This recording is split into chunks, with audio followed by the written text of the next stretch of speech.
Je t'écoute, tu m'écoutes. Julie, tu as déjà déclaré, je te cite, là, je ne suis simplement plus capable de parler de ma crème de nuit, Plus capable. de ce que je mets sur mes toasts le matin ou de l'endroit où je me fais couper les cheveux. Ouais.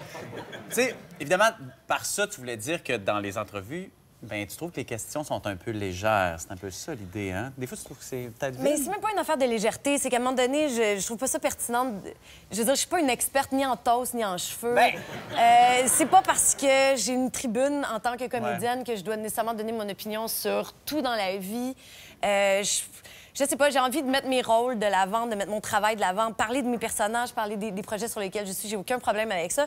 Mais je suis un peu lasse de parler de toujours... Tu sais, on nous pose une question sur notre job, puis après ça, on nous dit « Mais c'était quoi le plus beau cadeau de Noël que t'as reçu? Ouais. » Tu sais, ça tombe toujours dans des espèces de trucs comme ça. Puis je fais « Mais mon travail devrait parler pour ce qu'il est. Je devrais pas toujours avoir besoin de rentrer dans mon intimité. » Il y a comme une fausse perception pour les acteurs que être vrai, Ouais, c'est rentrer dans l'intimité, c'est pleurer, c'est parler des plus beaux Noëls qu'on a eus puis de nos enfants qui sont malades. À un moment donné, je veux dire, être vrai, ça peut-tu aussi être juste respecter sa pudeur, respecter ses limites? Je sais pas. Vous revenez avec le premier ministre et 4 autres ministres de France, mission commerciale. Pendant ce voyage officiel-là, ça brassait au Québec pour l'équipe libérale. En 5 jours, il y a eu la crise du CHUM.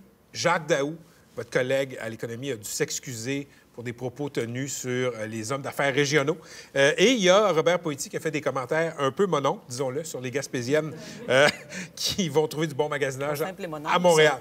C'est pas simple, les mononcles? On va revenir à M. Poëti. Vous étiez avec M. Couillard et qui semblait être... pendant que M. Couillard était parti, les souris dansaient à Québec. Est-ce que votre chef était de mauvaise humeur à Paris? Il est jamais de mauvaise humeur. Non? Non, je vous dis ça, c'est vrai. Il est jamais de mauvaise humeur. OK. Enfin, de ce temps-là, il y avait une couple de raisons. Il est là. jamais de mauvaise humeur. Alors, écoute, dans l'œil du dragon, ça met sous les projecteurs des personnalités qu'on voit pas souvent, c'est-à-dire des hommes d'affaires du Québec. Ouais. Tu as 34 ans, tu as fait fortune en créant et en vendant des compagnies de nouvelles technologies et ton premier million, tu le fais à 25 ans. Qu'est-ce que tu as de si différent du reste de la masse pour avoir accompli autant en si peu de temps?